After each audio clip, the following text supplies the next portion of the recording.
Badan Reserse Kriminal Bareskrim Polri kembali meringkus satu tersangka berinisial DR dalam kasus dugaan penipuan investasi suntikan modal alat kesehatan atau AKES yang diduga merugikan korban hingga 1,3 triliun rupiah. DR merupakan tersangka yang dalam beberapa hari terakhir diburu oleh kepolisian karena berpindah-pindah lokasi dan ia pun ditangkap di kawasan Bogor, Jawa Barat. Sejauh ini penyidik kepolisian telah menangkap dan menahan 3 tersangka dalam kasus penipuan yang telah merugikan banyak korban tersebut. Kepolisian belum merilis secara utuh terkait skema bisnis ataupun modus yang digunakan para tersangka untuk menarik minat masyarakat berinvestasi. Namun penyidik meyakini bahwa para tersangka yang ditangkap merupakan orang yang bertindak sebagai upline atau biasa dikenal dengan distributor awal yang merekrut bawahan. Dugaan penipuan investasi ini mencuat di media sosial Twitter dalam beberapa hari terakhir. Sejumlah korban bersuara dan mengatakan bahwa telah tertipu. Bareskrim Polri belum dapat memastikan jumlah kerugian korban dalam perkara ini. Penyidik masih perlu memastikan setiap keterangan korban dan transaksi-transaksi yang terjadi. Polisi pun telah membuka posko penanganan perkara dugaan penipuan investasi suntikan modal alat kesehatan. Korban diminta untuk melapor ke polisi jika menjadi korban. Tim Liputan, Berita 1. Bom waktu investasi bodong, itulah Morning Talk kita pagi ini, dan untuk membahasnya kita telah terhubung dengan Ahmad Ramadan, Kabag Penum Divisi Humas Mabes Polri, dan Tongam L. Tobing, Ketua Satgas Waspada Investasi SWI OJK. Selamat pagi Bapak-Bapak sekalian. Selamat pagi Mbak. Iya, sepertinya ini Pak Ramadan terputus, jadi saya akan ke Pak Tongam terlebih dahulu. Pak Tongam, ini kasus modus suntikan modal alat kesehatan, apakah termasuk modus baru atau sudah lama seperti itu Pak? Ya, kegiatan-kegiatan investasi bodong seperti ini bukan merupakan modus baru tentunya. Beberapa waktu lalu kita juga menemukan ada penawaran-penawaran dengan menawarkan proyek-proyek dari perusahaan-perusahaan BUMN di mana mereka mendapatkan proyek dan meminta masyarakat kita untuk berinvestasi membantu modal mereka. Dan ini memang modus-modus yang dilakukan oleh mereka dengan meyakinkan para masyarakat bahwa mereka mempunyai proyek atau tender yang dimenangkan oleh mereka tapi kekurangan modal.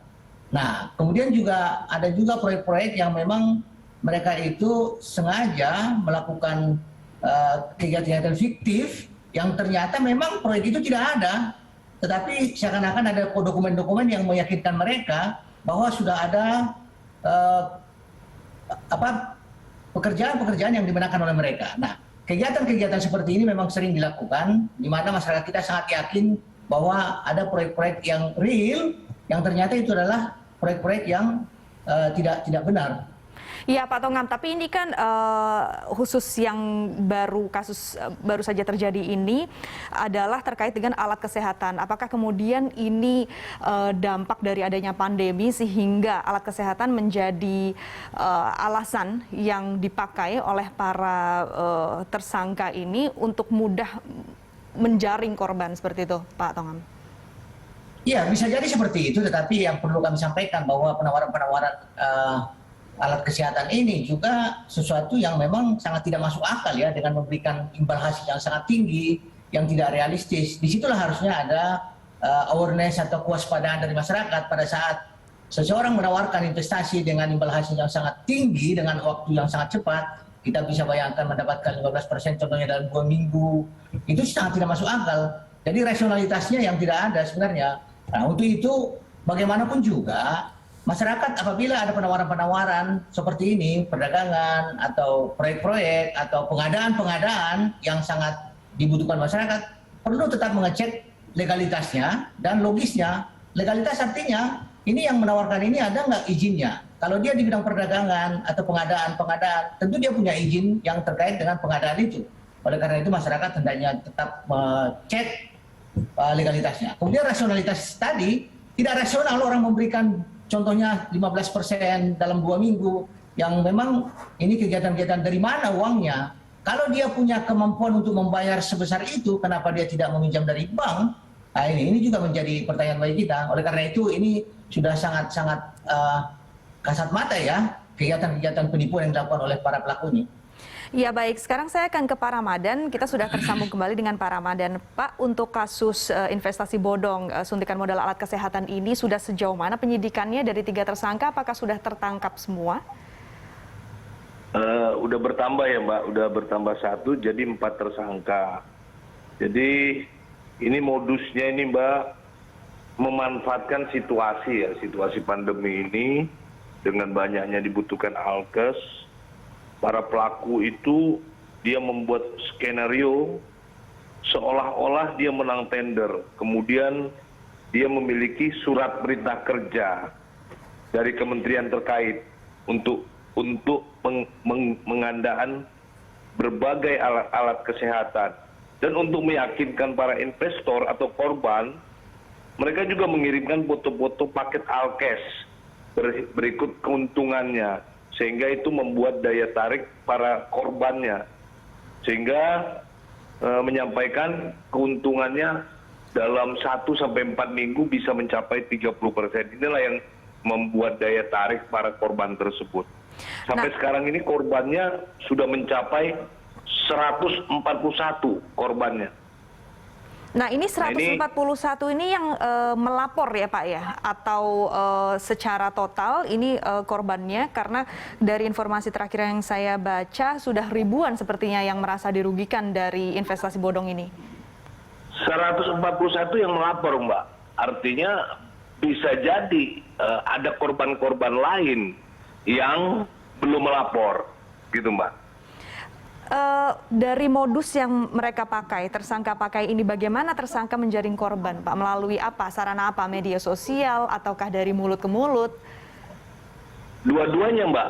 Jadi sarana media sosial juga, kemudian dari sarana media sosial itu juga dia menyampaikan ke teman-temannya, di mana salah satu korban misalnya begitu dia tertarik dengan adanya suntikan modal, tetapi dia ingin bergabung, dia uangnya masih kurang atau modalnya masih kurang, sehingga dia juga mengajak teman-temannya. Jadi melalui media sosial dan juga dari mulut ke mulut kepada teman-temannya untuk menyuntik modal tadi. Jadi bentuknya ini suntikan modal. Dia dapat tender, dapat proyek yang besar, kemudian dia tunjukkan paket-paketnya ini pengadaan, dan pengadaan ini kan dibutuhkan dengan segera. Keuntungannya juga sampai mencapai 30%, tetapi orang yang tertarik ini, korban-korbannya, belum memiliki modal yang cukup, sehingga dari mulut ke mulut dia mengajak teman-temannya. Inilah yang menjadi korbannya bertambah banyak terus. Jadi Pak Ramadan bisa dikatakan ini secara grup begitu ya, jadi crowdfunding seperti itu ya? Iya, jadi ini untuk mengumpulkan modal tersebut, dengan ketertarikan keuntungan, maka korban ini mengajak teman-temannya, sehingga semakin bertambah terus. Nah, daya tariknya itu dalam situasi seperti ini menjanjikan keuntungan 30% bagi para pemodal atau yang meminjamkan modal, tapi mereka katakan suntik modal, gitu Mbak. Nah, saya akan kembali lagi ke Pak Tongam. Pak Tongam, ini ada janji imbalan 30%. Kalau dari kacamata Anda, artinya ini sangat tidak rasional ya, Pak Tongam?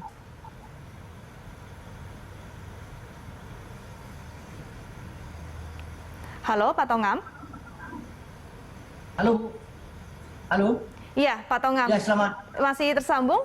Bisa mendengar suara saya? Ya, masih. Iya, Pak Tongam, ya, tadi saya bertanya dari paparan dari Pak Ramadan tadi bahwa ada janji imbalan 30% seperti itu ya, bonus 30% dengan bergabung di investasi ini. Angka tersebut menurut Anda ini tidak rasional seperti yang Anda katakan tadi, bahwa itu terlampau tinggi, dalam jangka waktu pendek sudah bisa mendapatkan keuntungan sebesar itu ya, Pak Tongam? Sangat tidak rasional. Bagaimana mungkin dia mendapatkan untung sebesar itu dalam proyek-proyek pengadaan? Nah, yang menjadi masalah juga bahwa pelaku-pelaku ini sengaja mengirimkan bukti-bukti transfer manfaat atau bonus-bonus yang dikirimkan kepada para masyarakat yang seakan-akan itu benar-benar ada dia berikan. Dan kemungkinan juga masyarakat kita ada yang mendapatkan keuntungan juga pada peserta pertama ya. peserta pertama contohnya dikasih dulu 30% per 2 minggu, kemudian selanjutnya diberikan. Tetapi dengan janji-janji tadi sehingga masyarakat kita yang mendapatkan untung itu akan menyebarkan berita ini kepada orang lain tentunya, sehingga orang lain akan tertarik. Nah, kenapa ini bisa begitu lama sehingga tidak terdeteksi oleh beberapa masyarakat ya? Ini karena memang kegiatan-kegiatan ini kan dalam satu kelompok ini, dan biasanya mereka ini sepanjang masih mendapatkan keuntungan itu mereka diam. Setelah rugi baru teriak-teriak seperti itu. Jadi rasionalitas imbal hasil yang sangat tidak masuk akal tadi itu harusnya sudah menjadikan masyarakat kita waspada dan memberikan informasi kepada Satgas paling tidak mengenai hal ini. Lalu Pak Tongam, sebetulnya faktor-faktor apa saja yang harus diwaspadai ketika berinvestasi? Karena tadi Pak Ramadan bilang, dan juga tadi Pak Tongam bilang bahwa ada bukti-bukti seperti itu. Pembelian alat kesehatan, kemudian bukti-bukti transfer yang sepertinya meyakinkan seperti itu Pak Tongam. Jadi bagaimana caranya untuk waspada jika dilihat sebetulnya ada hal-hal yang membuat para korban ini percaya seperti itu? Ya, yang pertama adalah cek legalitas seperti saya katakan tadi. Ini perusahaan atau perorangan ya, dia punya izin untuk mengadakan alat-alat kesehatan itu. Dari situ aja sebenarnya masyarakat harusnya waspada. Ini kok ada perusahaan-perusahaan seperti ini membutuhkan dana yang sangat besar, kemudian dengan memberikan keuntungan besar, dia harus punya izin tentunya. Ini yang nggak dicek masyarakat. Jadi pertama-tama kita apabila ada penawaran investasi yang seperti ini atau hal-hal yang memberikan keuntungan besar, cek legalitasnya tentunya. Di samping tadi rasionalitas yang nggak masuk akal. Jadi jangan sampai karena keinginan untuk mendapatkan keuntungan besar, ternyata penipuan, kita menjadi korban. Nah, ini masyarakat perlu waspada terhadap penawaran ini dengan cek legalitas dan logisnya. Nah, kemudian saya akhirnya mau bertanya nih ke Pak Ramadan, kalau dari penyidikan dan penyelidikan sejauh ini bersama korban, apakah para korban sudah mengecek legalitas dari perusahaan ini? Apakah betul-betul perusahaan ini sebetulnya ada, tapi izinnya tidak tepat seperti itu untuk investasi seperti ini, atau ini fiktif, atau seperti apa, Pak Ramadan? Ya, dari pemeriksaan terhadap 15 saksi ya yang sudah di BAP, ini 15 saksi korban ini saja kerugiannya dia mencapai 680 miliar. Nah, ini mereka ini yakin karena gambar-gambar postingan tersebut ya. Dan jadi ini yang membuat mereka yakin dan membuat tergiur terhadap iming-iming yang diberikan oleh si pelaku atau tersangka tersebut. Nah, para korban tidak mengecek ya, misalnya barang ini atau tender ini, proyek ini berasal dari kementerian. Semestinya mereka harus mengecek langsung apa benar proyek atau tender ini dilaksanakan oleh kementerian terkait. Nah, ini tidak dilaksanakan atau tidak dilakukan. Kalau untuk perusahaannya sendiri ini fiktif atau memang ada gitu Pak perusahaannya? Ini masih didalami, Mbak. Oke. Masih didalami oleh para penyidik Direktorat Tindak Pidana Eksus. Apakah dia fiktif atau tidak? Pak Ramadan, ini kan kerugiannya tadi Bapak katakan dari 15 korban sudah mencapai 680 miliar ya Pak ya, ini cukup besar. Seperti apa sih Pak skema investasinya? Apakah kemudian mereka ditawarkan paket investasi dengan investasi sekian akan mendapatkan keuntungan sekian persen, kalau investasi yang lebih besar maka keuntungannya juga lebih besar persentasenya, seperti apa Pak Ramadan? Ya, seperti saya katakan tadi, para pelaku ini dia membuat skenario seolah-olah menang tender, dan untuk meyakinkannya menunjukkan surat perintah kerja dengan kementerian terkait untuk pengadaan berbagai alat kesehatan. Nah, untuk meyakinkan dia dikirim foto-foto. Jadi ini ada unsur pemalsuan juga terhadap surat-surat tersebut. Ini yang membuat yakin para korban tersebut. Kemudian iming-iming tersebut juga seperti saya katakan tadi mencapai 30%. Tapi si pemenang tender mengatakan modalnya tidak cukup gitu. Ya kira-kira seperti ini. Saya menang tender, proyeknya besar, tapi dana saya nggak cukup gitu. Kira-kira seperti itu, Mbak. Oke, nah tadi Pak Tongam sempat mengatakan bahwa biasanya korban akan diam saja, artinya tidak melaporkan masalah investasi bodong selama masih untung. Artinya apakah di awal korban-korban ini sempat mendapatkan keuntungan tersebut, lalu pada periode tertentu sulit dicairkan seperti itu, Pak Ramadan? Ada beberapa korban yang pencairan pertama, katakanlah dia mengatakan, ini sudah cair pertama gitu kan. Kemudian dia memberikan keuntungannya. Tapi kalau kamu mau besar lagi, kita tambah lagi modal. Nah, suntik lagi modal. Sehingga pancingan pertama yang membuat si para korban atau para pelapor tersebut yakin karena pencairan pertama itu bukan pencairan, tapi pengakuannya ini cair, padahal uang yang pencairan itu juga uang mereka yang disetor untuk suntikan modal tersebut, gitu Mbak. Baik, saya akan ke Pak Tongam. Pak Tongam, tadi Bapak mengatakan bahwa calon investor sebaiknya rasional begitu ya, mengingat bahwa ada imbalan yang besar dengan return yang cepat, dengan return yang besar dan cepat seperti itu, dan juga harus memastikan legalitas dari perusahaan tersebut. Tapi sebagai orang awam seperti saya misalkan, bagaimana sih Pak caranya yang mudah untuk kami ini bisa mengecek itu semua supaya kita tahu bahwa izin-izinnya itu benar? Ya, dalam beberapa investasi bodong ini tentu mereka melakukan modus-modus dengan berbagai cara. Ada perdagangan, ada pengadaan, ada koperasi, ada jasa keuangan. Nah, yang bisa kita lakukan adalah kita tentu tidak mau rugi ya, tidak mau ditipu. Oleh karena itu berikan waktu sementara untuk mengecek legalitasnya ke instansi yang berwenang. Kalau dia perdagangan, tentu Kementerian Perdagangan, ada di website perdagangan tentunya. Kalau pengadaan alat kesehatan tentu ini kan perlu dicek di Kementerian Kesehatan apakah benar-benar dia dapat tender atau tidak. Jadi kami sangat mengharapkan masyarakat jangan buru-buru untuk menanamkan modal atau memberikan uang kepada orang-orang yang tidak bertanggung jawab ini tanpa melihat dulu legalitasnya. Lihat otoritas yang menangani tentunya. Kalau penawaran di koperasi, kita harus cek di Kementerian Koperasi. Kalau perdagangan, di perdagangan, dan sebagainya tentunya. Untuk menghindarkan kita dari kerugian. Jadi kita berikan waktu sedikit lah untuk mengecek legalitasnya. Baik, saya akan memberikan pertanyaan terakhir kepada Pak Ramadan karena waktu yang terbatas. Pak Ramadan ada acara. Mungkin terakhir Pak, saran dari Polri kepada masyarakat terhadap investasi bodong supaya masyarakat tidak terjerat seperti itu, terutama saat ini, saat pandemi, investasi bodong suntikan modal alat kesehatan. Kami memberi pesan kepada seluruh warga masyarakat untuk waspada dan berhati-hati dalam berinvestasi.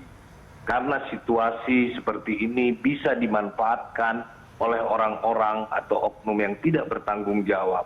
Nah, untuk itu ketika kita berinvestasi, yakinkan benar bahwa tempat kita berinvestasi itu benar-benar ilegal, benar-benar legal, bukan ilegal. Jadi seperti pengadaan alkes, kita benar-benar ngecek sumber dari mana sumber proyek tersebut. Silakan dicek, jangan malas untuk melakukan pengecekan. Karena ketika kita menjadi korban penipuan, kita akan mengalami kesulitan ya. Ini berupa pancingan suntikan modal. Jangan mudah untuk diiming-iming, jangan mudah tergiur dengan keuntungan yang besar. Dan seperti Pak Tongam bilang, ini proyek tersebut harus rasional ya. Ketika keuntungan sampai sebesar gitu, ini sudah tidak masuk akal ya. Ini sudah tidak masuk akal. Jadi benar-benar harus dicek, jangan gampang tergiur, jangan gampang teriming-iming, sehingga kita akan mudah menjadi korban penipuan. Demikian, Mbak. Baik, terima kasih Pak Ahmad Ramadan, Kabag Penum Divisi Humas Mabes Polri. Terima kasih atas waktunya Pak Ramadan. Dan Terima Pak kasih, Mbak. Tongam tetaplah bersama kami karena kita akan kembali memperbincangkan ini ya Pak Tongam usai jeda.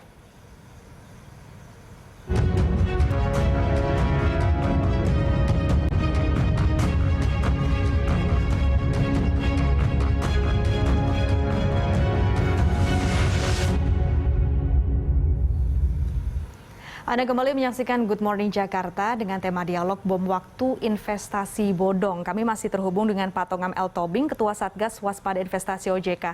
Pak Tongam, kembali lagi nih, saya mau menanyakan ciri-ciri investasi bodong. Apakah kalau kita investasi, di awal kita sempat mendapatkan keuntungan, kemudian lama-lama tampaknya sulit keuntungan itu untuk dicairkan? Apakah ini juga salah satu ciri-ciri bahwa investasi ini adalah penipuan? Ya, ciri investasi bodong yang paling utama selalu menjanjikan keuntungan yang tidak wajar dalam waktu cepat. Kita dijanjikan cepat dapat uang, cepat dapat mobil, dapat rumah, yang memang ini tujuan utama mereka adalah untuk memberikan pengertian kepada masyarakat bahwa investasi yang dilakukan kepada para pelaku ini akan memberikan keuntungan bagi mereka. Nah, memang modus-modus yang utama dari pelaku investasi legal ini adalah pada saat pertama-tama kita masuk, memang diberikan imbal hasil kepada kita. Contohnya di dalam pengadaan Alkes ini 15% per 2 minggu. Tadi seperti dikatakan Pak Ahmad juga, sampai 6 kali memang masih uang kita. Tetapi ini mendorong kita untuk memberikan atau melakukan top up yang lebih besar lagi karena memang dia memberikan keuntungan itu sesuai dengan yang dijanjikan. Nah, pelaku-pelaku ini akan tetap melakukan rekrutmen anggota baru tentunya. Jadi ini money game, bahwa uang yang dibayarkan pada peserta pertama itu biasanya diperoleh dari uang mereka sendiri atau uang yang datang belakangan tentunya. Jadi kalau sudah pesertanya tidak ada lagi yang belakangan sementara mereka masih menjalankan usaha, ini pasti mereka akan melakukan suatu alasan-alasan bahwa profit sampai saat ini belum bisa dibagikan, contohnya karena perbaikan sistem, maintenance, atau perubahan migrasi data, yang membuat para masyarakat kita ini memang agak tenang. Tetapi itulah modusnya. Nah, makanya kami katakan tadi bahwa pelaku-pelaku seperti ini akan masih hidup kalau masih ada peserta baru yang datang. Pada saat peserta baru tidak ada lagi yang datang, ini pasti kolaps, cepat atau lambat. Oleh karena itu masyarakat kita harus sadar bahwa cepat atau lambat pelaku-pelaku seperti ini akan merugikan masyarakat kita. Pak Tongam, ini kalau dari informasi kan 4 tersangka yang sudah tertangkap ini dikatakan mungkin sebagai bisa dikatakan bos dari lingkaran investasi bodong ini. Artinya biasanya skema seperti ini itu skema piramida ya Pak ya. Jadi di atas ada yang memang betul-betul untung, kemudian ke bawah, semakin ke bawah maka korban-korban yang semakin ke bawah dari piramida ini akan semakin merugi begitu ya Pak? Ya, bisa jadi dikatakan seperti itu, di mana kita mendapat bonus juga, biasanya bonus pasif. Apabila kita merekrut anggota baru masuk ke sana, kita mendapatkan bonus. Di dalam skema piramida seperti ini memang tidak ada barang yang dijual, kita mendapat bonus hanya dari kepesertaan. Semakin banyak orang yang kita rekrut, semakin banyak bonus kita. Apa yang dilakukan oleh mereka ini adalah mengharapkan peserta baru untuk membayar peserta yang datang duluan tentunya. Nah, kami katakan tadi bahwa peserta ini bisa ada saatnya tidak ada yang daftar lagi, sehingga masyarakat akan merugikan karena perusahaannya akan kolaps. Pak, Bapak tadi mengatakan bahwa calon investor harus rasional kalau mendengar janji-janji keuntungan yang disebarkan oleh para penipu ini ya. Sebetulnya batas rasionalitasnya seperti apa? Kita bicara untuk masyarakat awam yang mungkin tidak terlalu memahami soal investasi atau literasi keuangannya belum terlampau baik, seperti itu Pak? Ya, rasionalitas ini memang sangat bisa beragam ya. Kalau kita lihat contohnya suku bunga rata-rata deposito bank saat ini 3% per tahun, atau contohnya kita investasi di saham misalnya bisa naik atau turun. Ini juga menjadi rasionalitas kita bahwa setiap investasi itu ada risikonya. Apalagi pengadaan-pengadaan seperti ini sebenarnya, di mana mereka itu dengan menawarkan investasi yang sangat besar, contohnya 10 sampai 30% per bulan, ini adalah sesuatu yang memang harus kita pikirkan kembali dari mana dapatnya dia uang itu. Oleh karena itu rasionalitas ini memang bisa dilihat dari bagaimana imbal hasil itu diberikan. Contohnya juga ada beberapa perusahaan yang memberikan hadiah mobil dengan top up 7 juta. Tetapi kita harus rekrut orang-orang lain. Nah, ini juga masyarakat kita banyak tergiur karena dengan 7 juta saya dapat mobil tentunya. Tetapi ini juga tidak rasional karena bagaimana mungkin seseorang itu bisa memberikan mobil dengan 7 juta. Nah, itu rasionalitasnya juga tidak ada. Seperti itu. Baik, artinya memang di sini perlu rasionalitas atau pemahaman yang baik dari para calon investor dan juga mungkin tadi yang terpenting adalah mengecek legalitas ya Pak Tongam. Iya benar, legalitas. Ya, baik, terima kasih Pak Tongam atas waktunya pagi ini telah bergabung dengan Good Morning Jakarta. Sehat selalu. Terima kasih. Ya, pemirsa tetaplah bersama Good Morning Jakarta, kami akan kembali dengan informasi menarik lainnya.